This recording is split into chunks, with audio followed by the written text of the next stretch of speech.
from your standpoint, how does King County Elections think about social justice and equity in our elections?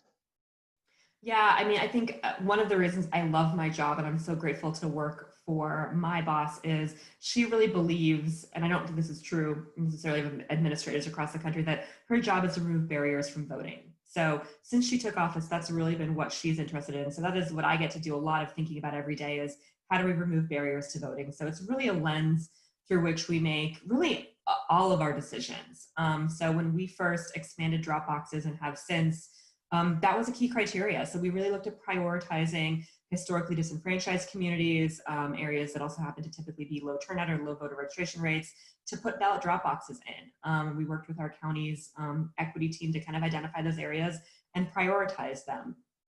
We do the same thing when we're doing advertising. We're really trying to make sure that we're connecting and investing money and connecting with those voters who might be, from historically marginalized communities. So that's a huge piece. The other thing that I think we started when Julie took office, and that we have just been elated by the engagement and the results of, is our voter education fund. So this is a program that we do in collaboration with the Seattle Foundation, where we just recently provided about $1 million in grants to community-based organizations to do voter education and outreach in their respective communities. So we've got 39 partners this cycle, and they are doing everything from holding candidate forums for their community. So just next week, we're going to be headed to a Disability Rights Washington candidate forum, where that community is going to get to ask the candidates for various offices about their issues.